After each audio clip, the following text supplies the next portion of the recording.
ಬೆಂಗಳೂರು ನಗರದಲ್ಲಿ ಈ ದಿನಗಳಲ್ಲಿ ಒಂದು ವಿಚಿತ್ರ ಪರಿಸ್ಥಿತಿ ಎದುರಾಗಿದೆ.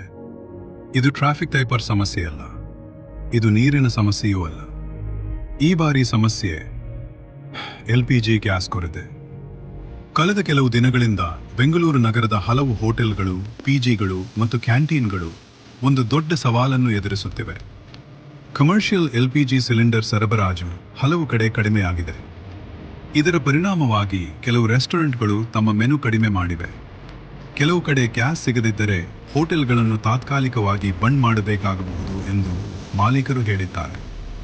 ಈ ಸಮಸ್ಯೆ ವಿದ್ಯಾರ್ಥಿಗಳಿಗೂ ಪರಿಣಾಮ ಬೀರಿದೆ. ಪಿಜಿ ಮತ್ತು ಹಾಸ್ಟೆಲ್ಗಳಲ್ಲಿ ಗ್ಯಾಸ್ ಉಳಿಸಲು ಕೆಲವು ಊಟದ ಐಟಂಗಳನ್ನು ಕಡಿಮೆ ಮಾಡಲಾಗಿದೆ. ಈ ಪರಿಣಾಮ IT ಕಂಪನಿಗಳಿಗೂ ತಲುಪಿದೆ.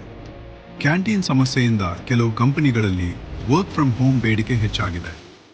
ಈ LPG ಕೊರತೆಗೆ ಮುಖ್ಯ ಕಾರಣವಾಗಿ ಮಧ್ಯಪೂರ್ವ ಪ್ರದೇಶದ ಉದ್ವಿಗ್ನತೆ ಹೇಳಲಾಗುತ್ತಿದೆ. ಆದರೆ ಸರ್ಕಾರ ಹೇಳಿದ್ದು ಮನೆ ಬಳಕೆ LPG ಸರಬರಾಜು ಸಾಕಷ್ಟಿದೆ. ಆದರೂ ಕಮರ್ಷಿಯಲ್ ಸಿಲಿಂಡರ್ ಸರಬರಾಜು ಸಾಮಾನ್ಯ ಸ್ಥಿತಿಗೆ ಬರಲು ಇನ್ನೂ ಕೆಲವು ದಿನಗಳು ಬೇಕಾಗಬಹುದು. ಒಂದು ಸಣ್ಣ ಗ್ಯಾಸ್ ಕೊರತೆ ಕೂಡ ಒಂದು ದೊಡ್ಡ ನಗರದ ಜೀವನವನ್ನು ಎಷ್ಟು ಪ್ರಭಾವಿತ ಮಾಡಬಹುದು ಎಂಬುದನ್ನು ಈ ಘಟನೆ ತೋರಿಸುತ್ತದೆ.